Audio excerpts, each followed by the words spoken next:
Welcome to the Signal Room, where leadership, ethics, and innovation meet at the intersection of healthcare data and AI. I'm Chris Hutchins, and here we cut through the noise to uncover the signals that matter, the choices, the challenges, and the conversations shaping how technology serves people. Our topic today is garbage in, Gen AI out, the rising cost of ignoring data quality in the age of AI. Before AI became the default strategy, before data was seen as a currency, Danette McGilvray was already doing the work of making information usable, trusted, and fit for purpose.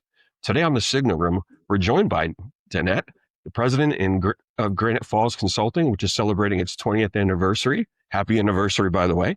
And with Thank more you. than 30 years of data leadership, including 13 years inside global high-tech firms and over 2 decades in data leadership in the heart of Silicon Valley, she's helped Fortune 500 companies, federal agencies, public institutions, all build trust in their data before building anything else. So in this episode, we ask what happens when generative AI is deployed without quality guardrails, and why poor data isn't just a technical issue, but a strategic and ethical one. So from hidden costs to real world harm, that brings clarity, urgency, and a blueprint for action. And as we get started, I just want to frame the conversation for us. The race to scale AI is outpacing organizations' ability to ensure the data behind it is fit for use. Danette, welcome to the Signal Room, first of all. Thank you, Chris. Really happy to be here. Well, I'm excited to be having a conversation with you today. It was a pleasant surprise that we ran into each other at the Put Data First conference in Las Vegas a couple of weeks back. Yes, always nice to meet in person. Yeah, so I think we had a lot of very interesting conversations. I know I learned a ton. The one round table that I got to sit with you, I was really taken by the depth of understanding that you bring across multiple industries. Not only the ones that I'm worried about, most like in the healthcare space, but I think what was really powerful is understanding that there's ethical concerns when it comes to data quality. It's not just having bad data, that it's just a technical problem or incomplete or whatever. There's ethical reasons behind why it's such an important thing and why you've committed your career to really addressing data quality. So as we get started, with over 30 years working in data quality, long before most companies had chief data officers, which is still a new thing, what's changed most about the way leaders value or ignore data in its quality today? Oh, well, what has changed or what is different? I would say um, what has not changed is the lack of emphasis on the data itself. Right. There is still a lot of emphasis on technology.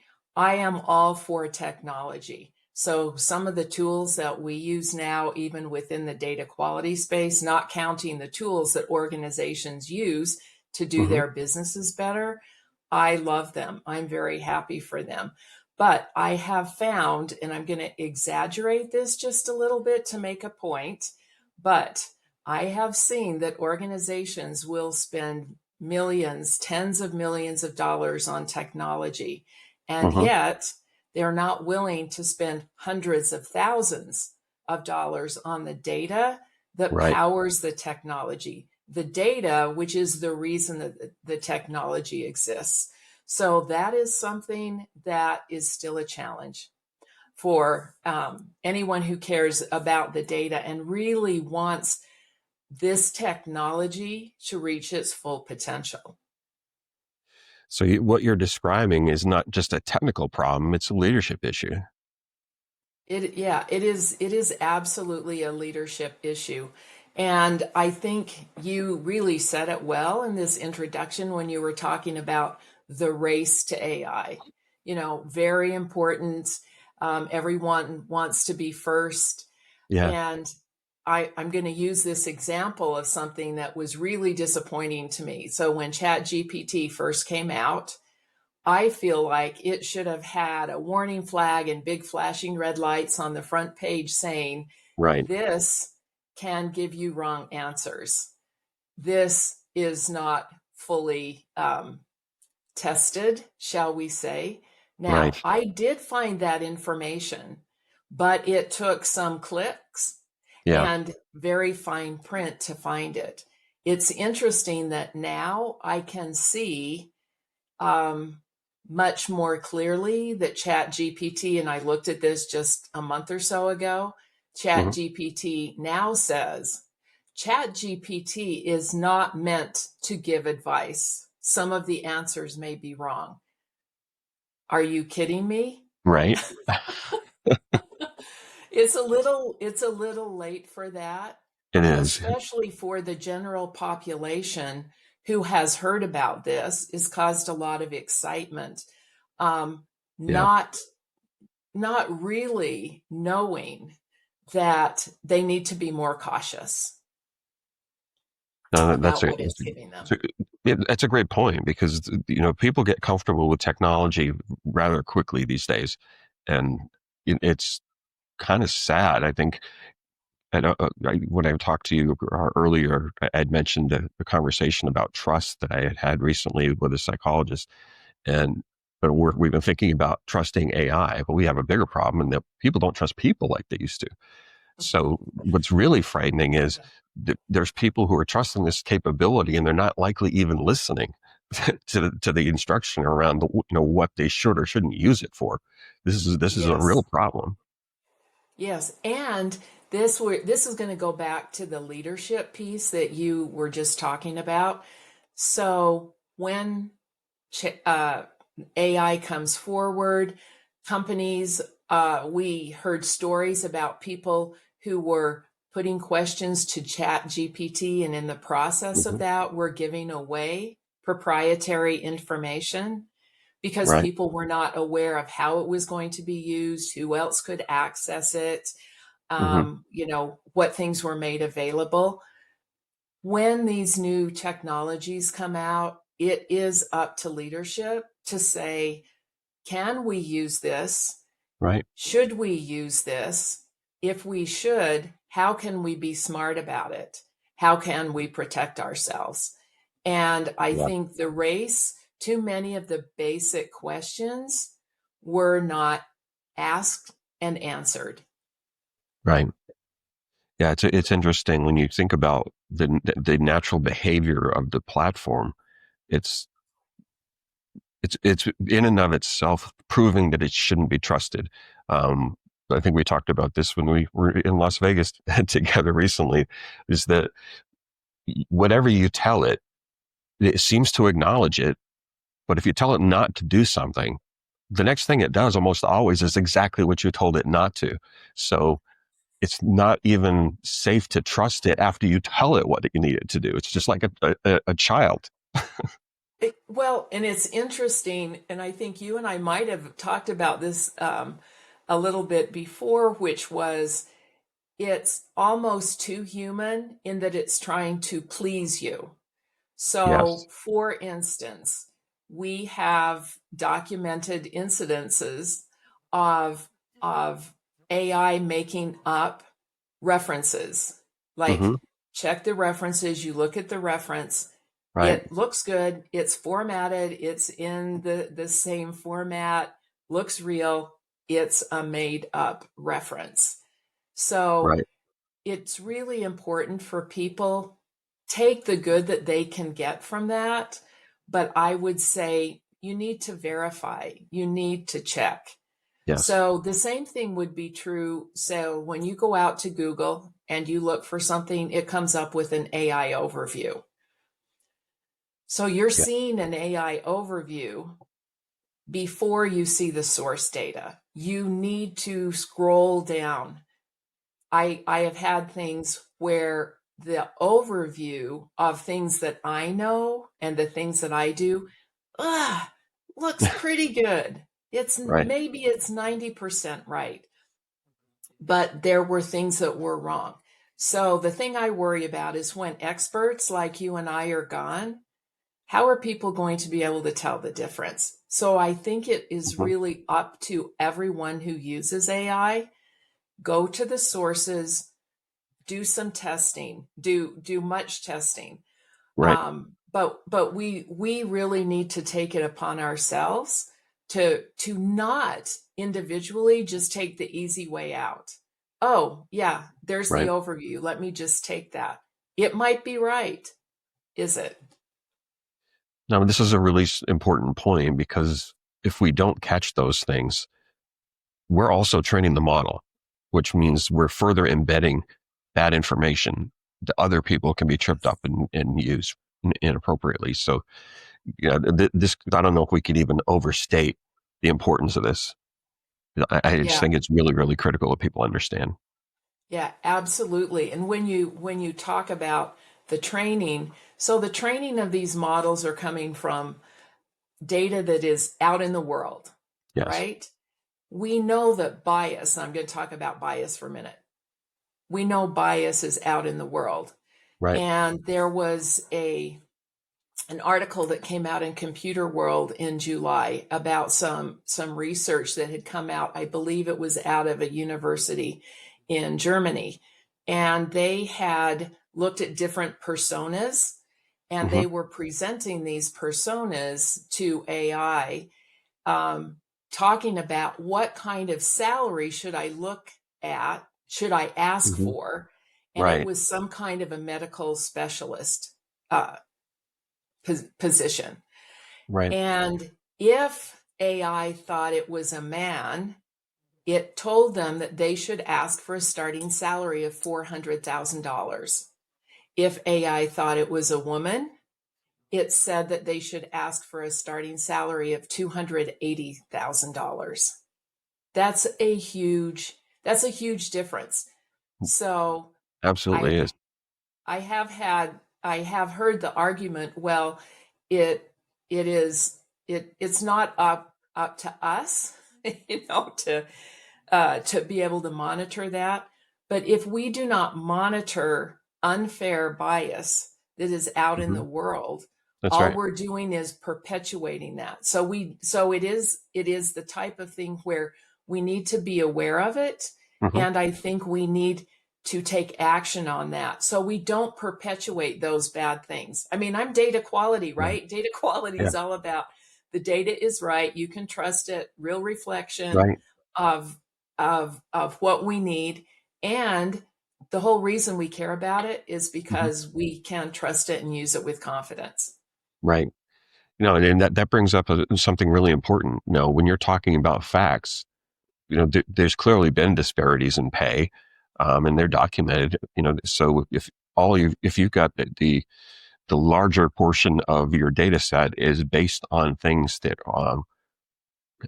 hopefully have changed and been changed by intention and sometimes by policy. These are things that your models have to be adjusted for. It's not a bias from even someone's opinion. It's just that historically things have been a certain way, and you have to understand when you're asking these models to give you back information or recommendations, it can only make them based on what it knows, not on what it doesn't know. So if it's not educated enough to understand policy changes, either from a regulatory standpoint or even inside of a company, it's going to give you bad recommendations. Yes, and I would rather see AI come back and say, historically, this is what we see. Right. And instead of um, telling you, ask this, do this, I would really rather have it come back and say, like I said, historically, something looks a certain way, Right. instead of stating it as fact that this is what we should do now. And that is a really important thing. It kind of gets to another topic. It's just our whole conversation can be, framed in so many different ways because there's so many threads that all go back to, the pace that we're moving. We need to slow down and take a hard look at what we're doing, how we're doing it, and why we're doing it, and what is it that we're trying to accomplish. Because, you just touched on this, the illusion of intelligence. Essentially, AI systems are confident, they're coherent and wrong all at the same time. How does bad data hide behind good output? Yeah, yeah, and taking the time. Now, I am going to push back a little bit about a comment that you just made about Hmm. having to slow down. I Right. truly believe that people need to understand that doing things right the first time may feel like it's slowing down. Right. But what is the cost when you ignore those basic things that you think take too long at the beginning, Hmm. but then it ends up completely sabotaging the whole project? Right. Or you have to do the rework, or then you do all the things that you should have done first after some Hmm. time period. Much, much more expensive. So, yes, the illusion of going slow, Hmm. but sometimes that illusion of going slower actually helps us go faster. And in the long run, Right. actually saves us money. So I think that's a really, and I have seen it again and Hmm. again over my career. Different new, the big silver bullet technology comes into place. Right. People are anxious to put that in, and it always comes back. Let's get the data. Let's get the data right. And slow down to go fast. That's very, very well said. I couldn't agree more. I know it's not fun work sometimes. People don't get excited necessarily to go and clean up the data, get it fit for use, data wrangling, whatever you want to call it. But sadly, more people that are in roles where they have a title of analyst in there somewhere. They've spent far more time wrangling data, getting it fit for use, than they have actually doing the analysis that it was intended to enable. Yes, yeah, we have definitely seen that over time. The good news is there are people like me who actually get excited about data and Thank God. excited about data quality. So I've had Right. intersections in my career where I could have gone different places. I always came back to data, always came back to data quality because Mhm. I understand how important it is. So Right. I know that there are other people that are out there that are like that. And I'm going to tie this in just a little bit to the leadership uh, point that you made earlier. Mhm. Um, we need to not only clean up the data, we need to prevent the problems from happening. So, yeah, there may be some cleanup that we have to do. Right. But from a leadership point of view, we need leaders to understand, look at root cause, look at prevention. Right. Prevention is always cheaper than than the cleanup. Is that difference between fire prevention and Hmm. fire fighting? Is it better Right. to stop a forest fire or to fight a fire once it starts? I think that Yeah. makes it really easy to see the difference Right. between just prevention and correction. We have to have some of both, but too often leadership focuses only on the correction piece. We need equal focus on that prevention and Yeah, getting to root causes. you said that ethics starts in the metadata. Can you unpack that a little bit? So metadata, data about data. So before some people's eyes glaze over, so metadata is the basic things that you need to know about your data. Right. What is the name of the field called where the data is stored? What is the definition? Are there lists of allowed values if it's some kind of an ID or a code, for Right. instance? So, metadata, the basic things that you need to know about your data. So, if we do not have those common definitions, and it really comes down to like this common language and understanding about the Right. data itself, we're going to have a really hard time using it in the right places and Right. understanding the output of the things that come to us. And so anything that shows bias, we don't want to have that reflected in the metadata. Everything, that foundation builds up from that. Right. Yeah, it's an interesting area just because there's all too often, there's not a coordinated data and analytics inside of some organizations. One group's doing something one way, one's doing it the other. And if their language and terminology that they're using is not the same, it can get really confusing. It can. I mean, I don't even know how many times that I've stumbled into things like that where I'm like, oh my gosh, you guys are measuring the same thing, but it's different. You're looking at it through a different lens. Is there a great reason for that? Maybe there is, but sometimes there's just not. They just haven't talked and actually had these kind of exercises. Yeah, and that's where the governance piece comes in. Hmm. Because if you have good data governance, to me, what that means is you are bringing people together. Right, They may have never met each other, but they're all using the same data. They may call it something different. They right, may depend on each other in a way that they haven't before. Good governance will bring those people together and facilitate the conversations and those kinds of decisions. And things have just grown up. They call things different because we used to have a platform that only looked at sales. We used to have a uh platform that only looked at the products. We used to have a platform that only looked at the marketing. We now have, all kinds of platforms that bring these various areas together. That is where you really see the data quality problems, and you really see the differences in how people have been using, looking at, managing, treating the data, which makes right. governance very, very important for that reason, to bring those Okay. disparate people together. I love how you're describing it because far too often people think of governance as controls. To some extent it can be, but it's really more about enabling people uh, to really produce results that you can trust. And it's there as a protection. But I'm sure you've heard leaders say things like, we'll clean it up later. What's your response when you hear that? Yeah. Oh, I love this one. So let's take an example of some kind of integrated platform like ERP, Enterprise Resource Planning.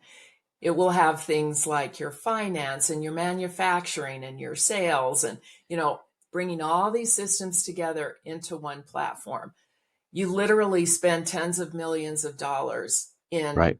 getting the technology and being able to migrate and integrate that data as it comes.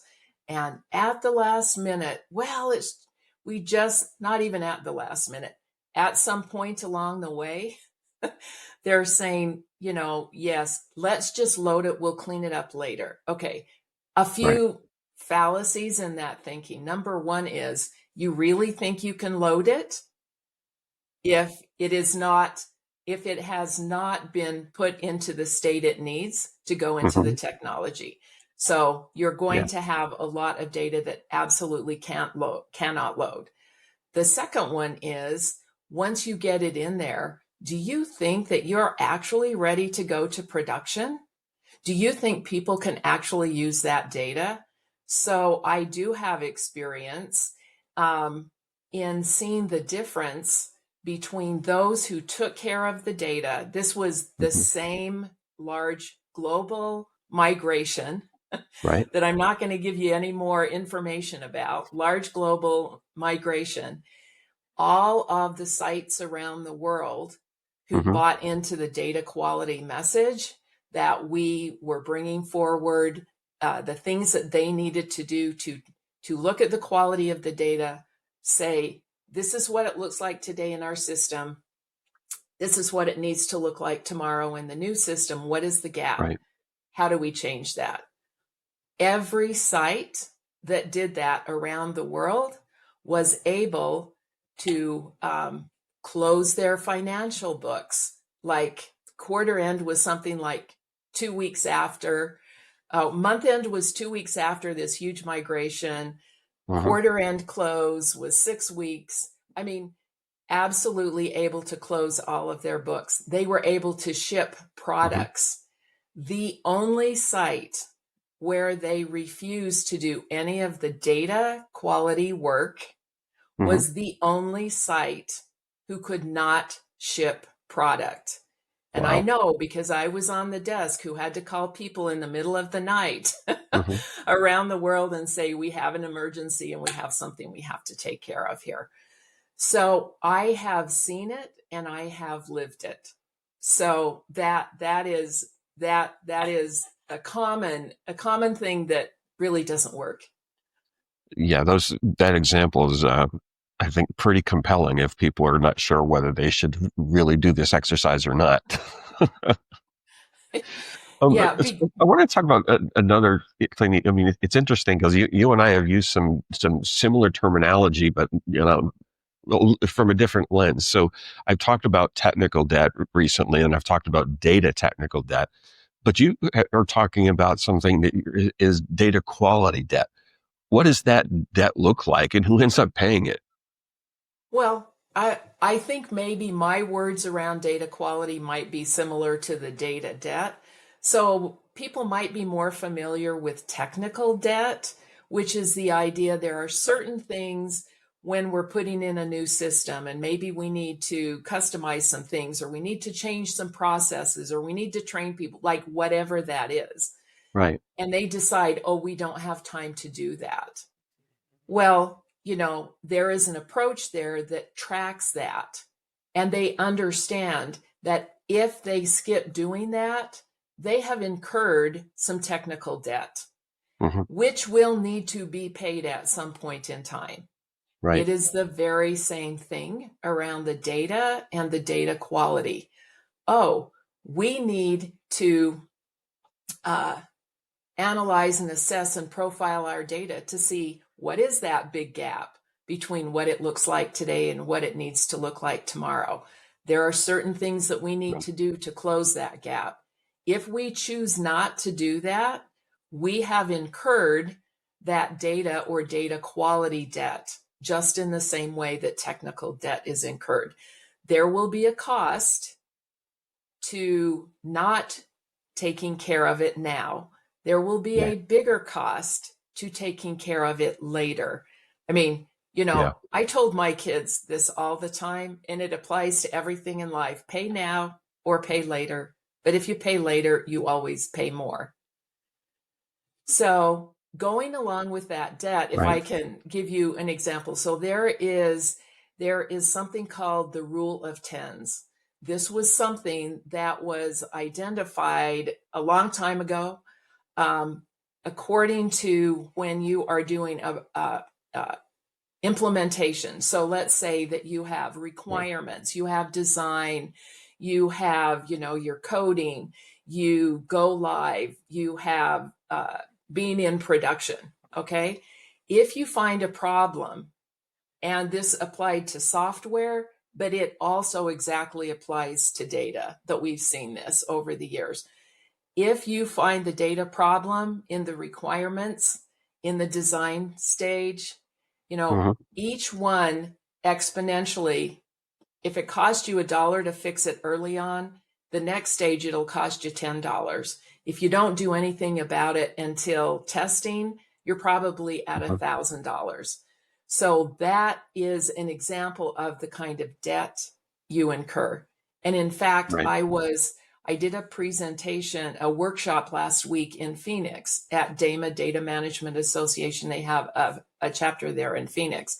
And I was talking Hmm. about the rule of tens. There's a gentleman who raises his hand and he says, it's not the rule of tens, it's thousands. He says, because when you get into production Hmm. and then you have, like, business cannot carry forward. He says Right. it's thousands and thousands. So that is just this example of the progression of Right. the debt and how much more expensive it is when it is delayed. Yeah. This is a really powerful thing to really think about, because I don't think people necessarily are doing the math properly to really calculate the cost of inaction.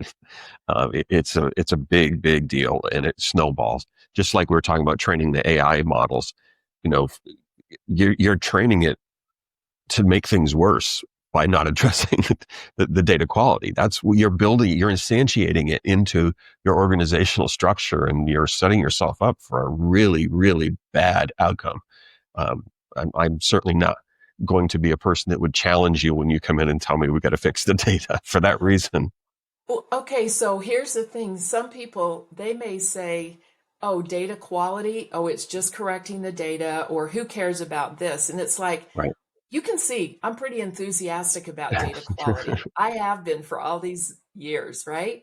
Mm-hmm. But I never do data quality for the sake of data quality. Why do we do Right. data quality? For the sake of whatever you as an organization is trying to accomplish. I Right. don't care if you're for profit in any vertical, government, education, healthcare. We only do data quality because it helps our organizations do the things that they need to do. Right. That's why it's there. It's not there to get in your way. It's there to help you do whatever your organization cares about. Mm-hmm. We can help you do it better. Right. So yeah, as we're kind of winding down a little bit, maybe we can take this a little bit further, and maybe talk about some practical steps organizations should be taking to make sure that quality is part of the AI life cycle. Yeah. It's not a gatekeeping function. Okay, yes. So thank you for bringing that up, because I do have a methodology that I have developed over the years. It's called 10 Steps to Quality Data and Trusted Information. I call myself a second generation pioneer because I learned from the three gentlemen that in the US, I call the first generation pioneers in the late 80s and early 90s, who were really bringing visibility to data quality as an issue, as skills, things that you need to learn. So I call myself a second generation pioneer because I learned directly from all of them. Mm-hmm. Tom Redmond, Larry English, and Rich Wang Right. out of MIT. And my innovation and building on the shoulders of those giants was my 10 steps methodology. It is, well, if you don't care, here's the book, Executing Data Quality Awesome. Projects. The subtitle is the name of the methodology. So there's Right. a second edition that is out where I can feel very confident and comfortable that if you need to know how to deal with data quality, how to create, how to manage, how to sustain the quality of data, this is a methodology that provides you a roadmap. Flexible, scalable. I Right. mean, one person, 4-week project, many people, many months project. And it has proven itself. It different languages use it. It Mm-hmm. is available in Chinese, Japanese. The Spanish translation is underway. But I mean, people around the world, different cultures, different types of organizations, big uses, small uses. So to me, this is really the practical. How do we go about dealing with this data quality problem that you and I have just been discussing? Right. And the good thing about this, it is very complementary to other resources, but it is the roadmap in the middle of the what do we do, and the really good detailed books and resources that go into a lot of detail about a slice of the data quality pie. This is what keeps you from getting lost in all the Right. detail. Where are we? What do we need to do? And you bring in this other information, and it complements the other things that are out there. So, learning and training your people in how to address data quality is a really, really important leadership decision, Mm-hmm. because it is the leaders in an organization who say, I understand why data quality is important to what we care about in whatever my organization is. I want people to be trained in how to do that. And I Right. am willing to make that an important part of our funding and our investment decisions. So the tens of millions of dollars we're spending on technology will actually work for us. Right. That is really amazing to me when you're telling me that how far this has gone. Is it, you're having a global impact on data quality. That is really amazing. I mean, I can't even explain to you how much I admire that, because it's not an area that is, sometimes it's not an area that's even well received, because it exposes some things that people can be embarrassed about. Like, I remember doing some data profiling at different times, and there were assumptions made about the values that you might find in a particular field. And when you do the profiling, you find out, oh my gosh, no one has really maintained this at all. It's terrible. So Yes, it's yes. a really important thing. It is really important, and it is natural for people to feel somewhat defensive Right. and not want to uncover the problems. But I learned early on in my career, there was one of the first data quality projects that I had done as an employee, Hmm. which is where I got my feet wet in global high tech companies. Right. And we found some problems that were completely unexpected and costing the company tens of millions of dollars. And the person who had sponsored this project was also the owner of the system for Right. many years. It would have been really easy for that woman to say, or it could have been a man, it doesn't matter, but it happened to be the owner of the system was a woman. It could have been, would have been easy for her to say, you know what, we didn't expect that. Let's just put this under the covers. We're good. Nothing to see here. Everybody go home. Right. I loved the fact and learned from her that she stepped up and she shared the problems widely. And she said, if we don't talk about the problems, nothing will get changed. So she took a risk. She showed some courage Yes. and stepped up. And to me, that's what a real leader does. And Hmm. I've tried to emulate that, and I learned from that. Fortunately, I had that good example. That's powerful. I mean, people really they need to understand that leadership is sometimes difficult, and that you actually have to own something that you'd rather not have to own. But that's a really important characteristic in a leader. So, I mean, Yeah. thank you for sharing that. When we were talking about quality and the need to really build this into the culture of an organization, and when you're thinking about how important it is when you're building AI solutions, that the stuff actually is addressed kind of in the process, not after the fact. Um, how do you think about, operationalizing that, and what do leaders really need to be doing to ensure that they're approaching this properly, and it's getting into the DNA of the company? Yeah, so the 10 steps are starting with the business needs. They will go all the way to a step 9, which is really a handoff toward operationalizing the things that you found as you were addressing the initial data quality problems. An important piece, there's a couple of important pieces there. One of them is, how do we even know that it's worthwhile for us to do that? And I have a step around business impact techniques that can help you be able to, in a qualitative and a quantitative way, be able to show the value of looking at your data quality. You don't have to just take my word for it. I have some ways that you can actually look at that and apply that to your company. The other piece is, in order to operationalize something, people have to carry it out. People have to be willing to make that change. So, within the methodology, there's a step 10 that visually communicate, manage, and engage with people throughout. We have to deal with the human element of our data quality work. Everything we do around data quality triggers some kind of a change. Oh, wow, we need to train someone. That's a change. We need to refine a role. We need to refine or create new processes. We find a technology bug. Like, all of those things have to work together for the data to work. What is that? Triggering change. So it's really important for leadership to understand that human element and to be able to support the things that need to happen in order for people to be willing to work through the change, embrace the change, and be able to see that value. And people will, and then they will get excited, and then that will carry on. But to your point of operationalizing, that is an important piece of making that ultimately work and sustain the things that we're trying to do.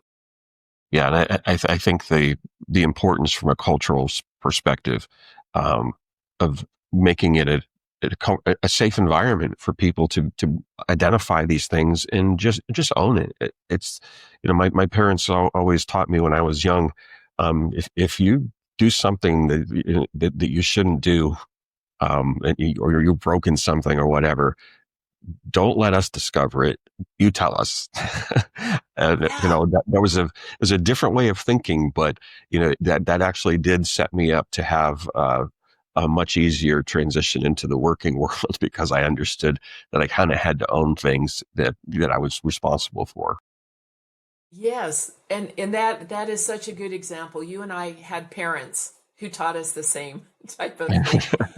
It's also helpful for people to think about the fact that they may own something that they didn't create the problems for. And these systems grow up in organic ways and sometimes not in good ways. So I really try to focus on the fact that processes have changed. The world outside of us have changed. Requirements have changed. I'm really not into pointing fingers at the people that were involved with it. We are really just trying to make this better. And to that kind of attitude goes back to what you were saying about creating that safe Yes. environment where people can talk about the problems and come up with the solutions and not feel like they're taking a huge risk because it Yeah. is safe to do that. Yeah. And So that was it's the always, perfect word. yeah, it's always wise to have the people closest to the action be part of the solution. It saves a lot of hassle. And honestly, the more people see that that's an acceptable thing to identify a problem and actually work on it collectively to fix it, the better off you are, because people will feel safe and they'll understand this is not lip service. That leadership really does want us to be comfortable, and they understand we're human beings. Absolutely. It occurs Can to I me just jump in as and we're talking about the need for this kind of training, that there may be some folks out there listening that they may need your services, at Granite Falls Consulting. So I'd love to have you just tell us how people can get in touch with you, and where can they find your book, and certainly in the show notes of later I'll make sure that all that stuff is available. But if you wouldn't mind, just telling folks how to reach you. yes. So my company is Granite Falls Consulting, gfalls.com.